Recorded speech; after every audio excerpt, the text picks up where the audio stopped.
L'enquête de fréquentation que nous conduisons cet été a pour but de mieux connaître les flux de visiteurs, que ce soit les flux routiers sur les routes d'accès au parc et sur les sentiers en amont de ces aires de stationnement, comme c'est le cas ici au Pont-Saint-Charles à Val d'Isère. Mieux connaître donc les flux en quantité, de voir comment ils se distribuent dans le temps et dans l'espace, pour mieux aménager les sites ou disons gérer les sites en fonction de leur niveau de fréquentation.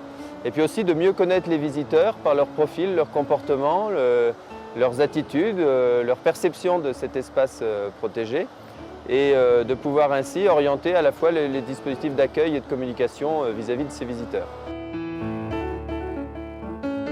Vous êtes venu pour vous détendre, découvrir le site, découvrir la nature ou alors faire du sport?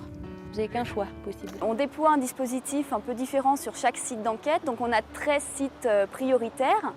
Donc sur chaque site prioritaire, on a de la passation de questionnaires. Donc on interroge les visiteurs à leur retour de balade ou de randonnée. On réalise également sur les sites qui ne sont pas équipés de compteurs sentiers du comptage manuel. Donc on a un agent de comptage qui compte le nombre de visiteurs, le nombre de piétons qui montent ou qui redescendent d'un sentier. Il peut y avoir plusieurs sentiers sur chacun des sites. Et puis on réalise également pendant 1 heure pendant la journée du comptage parking, ce qui va nous permettre à la fin d'avoir une moyenne du nombre de personnes par véhicule pour mesurer la fréquentation d'un site. Bonjour.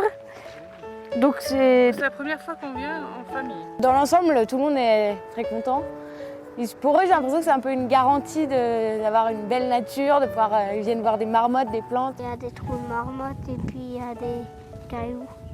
Je trouve qu'on est en symbiose avec la nature et pourtant on n'a pas cette impression d'être vraiment dans un milieu désert inaccessible. On a vraiment l'impression d'être un peu chez soi et en même temps c'est vrai que la nature est présente, quoi. Elle est très présente et je crois que c'était l'objectif du parc au départ et il est atteint puisqu'on s'y promène, on y vit sans difficulté. Vous êtes déjà venu dans le parc national, je présume. Combien de fois à peu près vous pouvez estimer? 2 fois par an. Il est accueillant, bien sûr, ouais. Même si je ne vais pas dans les maisons du parc, mais je trouve accueillant. Je rencontre des gardes, je rencontre des gens qui travaillent dans le parc, avec qui j'arrive à discuter. C'est très sympathique, ouais.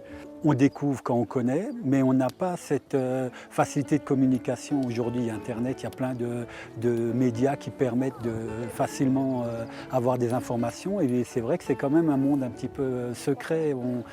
Il y a des lieux comme ici qui sont à connaître, sinon on n'y va jamais, quoi. Et c'est vrai que c'est uniquement par une bonne information qu'on va arriver ici.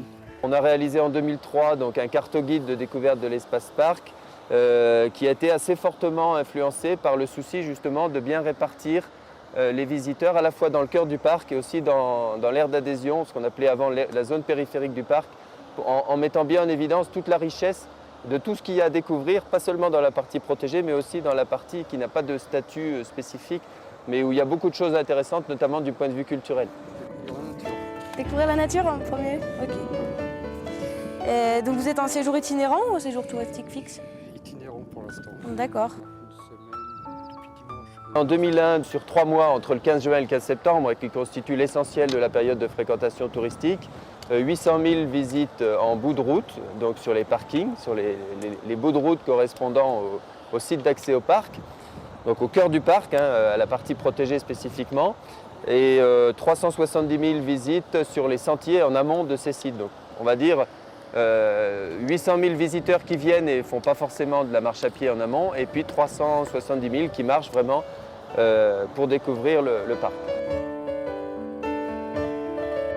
Les premières tendances montrent que les gens, comme en 2001, vont principalement dans les refuges. En fait, la destination finale de la promenade, ce sont les refuges, avant les lacs et les cols.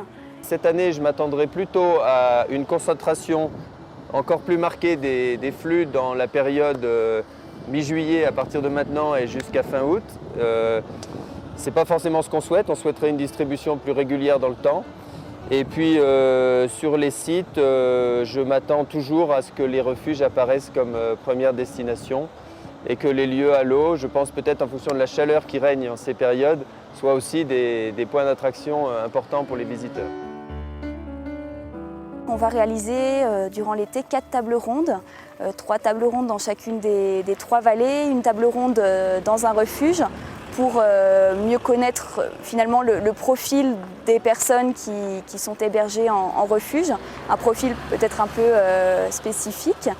Donc les résultats de ces tables rondes vont nous permettre de creuser ce qu'on aura obtenu dans les questionnaires et puis peut-être d'aller un petit peu plus loin en matière d'attente, de perception du parc par les visiteurs. Le fait d'étudier la fréquentation, d'interroger les visiteurs ne signifie pas répondre à toutes les demandes. Et d'ailleurs, on voit dans l'ensemble que les visiteurs sont assez en phase avec ce qui constitue les fondamentaux du parc. C'est d'ailleurs ce qu'ils viennent en partie rechercher.